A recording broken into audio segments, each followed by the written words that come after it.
संकल्प जब कभी टेलीविज़न देखता, उसके हाथ का रिमोट समाचार चैनलों के नंबर घुमाता रहता। खुफिया कैमरों से भ्रष्टाचार को उजागर होते देखने में उसे बहुत मज़ा आता था। उसे प्रत्येक समाचार चैनल के पते, फ़ोन नंबर, ईमेल पते मुँह ज़बानी याद थे। संकल्प की मौसी जयपुर में रहती हैं। उनके इकलौते बेटे की शादी है। घर के सभी लोगों का वहाँ जाना ज़रूरी है, लेकिन संकल्प नहीं जा पा रहा है। जिस दिन बारात आनी है उसी दिन संकल्प का गणित का सालाना इम्तिहान है। उसने अपने मम्मी पापा से कह दिया कि वह अकेला रह लेगा, 2 ही दिन की तो बात है। घर वालों के जाने के बाद उसने सभी दरवाजे खिड़की ठीक तरह से बंद किए और अपने पढ़ाई वाले कमरे में आकर बैठ गया। संकल्प का कमरा घर से कुछ अलग एकांत में था। वह रात में कोई 12 बजे तक पढ़ता रहा, फिर उसे झपकी लग गई। खटर पटर की आवाज़ से उसकी नींद खुली। उसने खिड़की से देखा तो पाया कि पास वाले कमरे में कुछ लोग घुसे हुए हैं और अलमारी खोलने की कोशिश कर रहे हैं। संकल्प के मन में तत्काल विचार आया कि 100 नंबर पर फ़ोन कर दे, लेकिन यह क्या, उसके घर का फ़ोन तो उसी कमरे में था जहां चोर थे। यदि वह हल्ला करता तो चोर उस पर हमला भी कर सकते थे।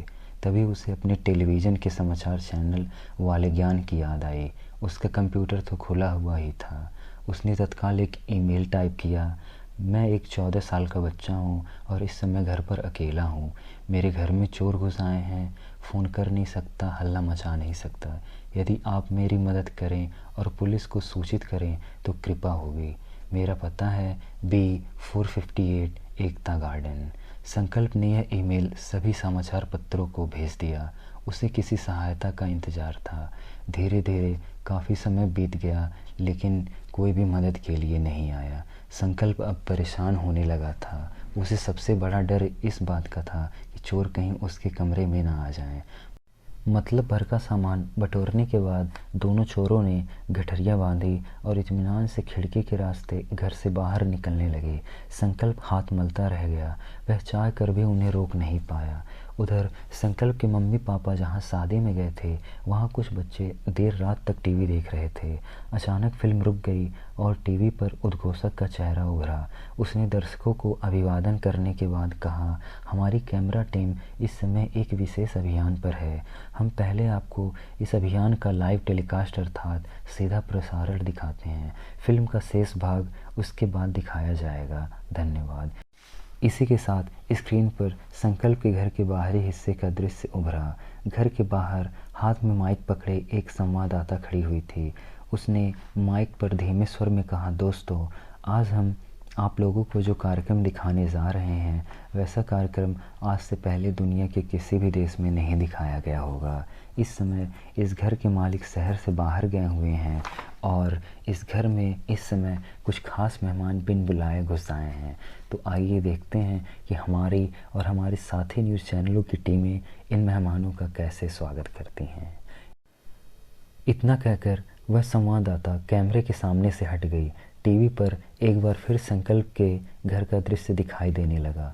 संकल्प के मौसी के लड़के मानस ने उस घर को पहचान लिया। वह दौड़ता हुआ दूसरे कमरे में मेहमानों के साथ बात कर रहे संकल्प के पापा के पास पहुंचा और हांफते हुए बोला, मौसा जी, टीवी पर आपके घर का सीन दिखाया जा रहा है। बेटा, वो किसी और के घर का होगा। मेरे घर में आज तक कोई शूटिंग नहीं हुई है। संकल्प के पापा ने हंसते हुए कहा, नहीं मौसा जी, वो आपका ही घर है। टीवी वालों ने बताया कि वे वहाँ का लाइव टेलीकास्ट दिखाने जा रहे हैं। ऐसा कार्यक्रम आज से पहले कहीं नहीं दिखाया गया है, मानस ने जोर देते हुए कहा। संकल्प के पापा मानस की बात मानने के लिए तैयार नहीं थे, लेकिन उसकी मम्मी उत्सुकतावश मानस के साथ चली गईं। अगले ही पल उनकी चीख सुनाई पड़ी, जल्दी आइए, यह तो अपना ही घर है। सभी लोग दौड़कर टीवी वाले कमरे में पहुंचे। टीवी पर संकल्प के घर का दृश्य दिखाया जा रहा था। अचानक एक कमरे की खिड़की पर कुछ हलचल दिखी। अगले ही पल कैमरा उस खिड़की पर टिक गया। वहां का दृश्य बिल्कुल साफ दिखाई पड़ने लगा। खुली हुई खिड़की से एक व्यक्ति ने सिर निकालकर इधर उधर झांका। चारों ओर छाई शांति को देखकर वह इत्मीनान से बाहर निकल आया। अगले पल खिड़की पर दूसरे व्यक्ति का चेहरा दिखाई पड़ने लगा। उसने एक एक करके गठरियाँ बाहर खड़े व्यक्ति को पकड़ाना शुरू कर दी। अरे ये तो चोर हैं, मेरा पूरा घर लूट के लिए जा रहे हैं। ये टीवी वाले चोरों को पकड़ने की बजाय चोरी का लाइव टेलीकास्ट कर रहे हैं। संकल्प के पापा गुस्से से मुट्ठियाँ भींचते हुए चीख पड़े। हाय, जल्दी से पुलिस को फ़ोन करो, वरना ये चोर सब कुछ लेकर चंपत हो जाएंगे, संकल्प की मम्मी रोते हुए बोली। संकल्प के पापा ने टेलीफोन के रिसीवर को उठाया ही था कि वह आकर रोते हुए बोली, पहले मेरे बेटे के बारे में पता कीजिए कि वो ठीक से है ना। संकल्प के पापा ने अपने घर का नंबर मिलाने से पहले एक बार टीवी की तरफ देखा तो चौंक पड़े। खिड़की से उतरने के बाद दोनों चोरों ने गठरियाँ उठाई ही थी कि बाहरी दीवार के पास छिपे कई कैमरामैन और संवाददाताओं ने उन्हें घेर लिया। श्रीमान जी, हमारे दर्शक यह जानने के लिए बेकरार हैं कि आप दोनों ने इस घर में किस किस सामान की चोरी की है। क्या आप लोग अपनी गठरियों को खोलकर हमारे दर्शकों को दिखाना पसंद करेंगे? एक संवाददाता ने अपना माइक एक चोर के मुंह के पास करते हुए पूछा। सर, क्या आप लोग अकेले ही ऑपरेट करते हैं या आपका कोई नेटवर्क है? एक अन्य चैनल के संवाददाता ने अपना प्रश्न दाग दिया। सर, क्या आप लोग सिर्फ चोरियां ही करते हैं या फिर डाके वगैरह भी डालते हैं? पीछे खड़े एक संवाददाता ने पूछा। सर, पहले आप हमारे दर्शकों को यह बताइए कि चोरी जैसा महान कार्य करने की प्रेरणा आपको कहाँ से मिली? एक महिला संवाददाता ने आगे बढ़ते हुए पूछा। इतने सारे लोगों को देखकर चोर पहले ही हक्का बक्का हो गए थे। ऊपर से प्रश्नों की बौछार ने तो उनके होश उड़ा दिए। अपनी अपनी गठरियाँ छोड़कर वो दोनों वहाँ से भाग लिए। भाइयों बहनों, आप लोग सोच रहे होंगे कि ये दोनों चोर यहाँ से भाग जाएंगे। जी नहीं, आपका अंदाज़ा गलत है। हमने इनके स्वागत की पूरी तैयारी कर रखी है। टीवी पर उस महिला संवाददाता की जोश भरी आवाज़ गूंजी। इसी के साथ कैमरा भाग रहे चोरों पर टिक गया। वे दोनों दीवार के पास पहुंचकर उस पर चढ़ने की कोशिश कर ही रहे थे कि दोनों के मुंह पर एक एक फौलादी घूंसा पड़ा और इसी के साथ बाहर से उछलकर कई पुलिस वाले भीतर आ गए। इससे पहले कि वे दोनों कुछ समझ पाते, पुलिस वालों ने उन्हें धर दबोचा। शोर सुनकर संकल्प ने खिड़की से बाहर झांका। पुलिस वालों को देखकर वह बाहर निकल आया। संकल्प को देखते ही एक संवाददाता ने उसकी पीठ ठोकते हुए कहा, शाबाश बेटा, हम सबको ईमेल पर तुम्हारा संदेश मिल गया था। हम लोग फटाफट पूरी तैयारी से यहाँ आ गए। इस समय यह घटित हो रही सारी घटनाओं का लाइव टेलीकास्ट टीवी पर हमारे दर्शक देख रहे हैं। पूरी बात सुन संकल्प का चेहरा गंभीर हो गया। उसने कहा, अंकल, आप लोगों ने दर्शकों को तो लाइव टेलीकास्ट दिखा दिया, लेकिन हमारी मदद नहीं की। यह भी नहीं सोचा कि अंदर मैं अकेला हूँ। अगर इन चोरों ने कुछ कर दिया तो फिर मेरा तो डेड टेलीकास्ट ही होता। बेटे, हमने सबसे पहले तुम्हारी सुरक्षा के बारे में ही सोचा था। उस संवाददाता ने स्नेह से संकल्प के सिर पर हाथ फेरते हुए कहा। अगर सोचा था तो फिर हमारे सुरक्षा के लिए कुछ किया क्यों नहीं? संकल्प झल्ला उठा। कौन कहता है कि हमने कुछ नहीं किया? हम लोग सिर्फ घटनाओं को भुनाते ही नहीं बल्कि सुरक्षा को पहला महत्व देते हैं। वो देखो अपने घर के रोशनदानों की तरफ, महिला संवाददाता ने संकल्प के करीब आते हुए कहा। संकल्प ने ऊपर की तरफ देखा।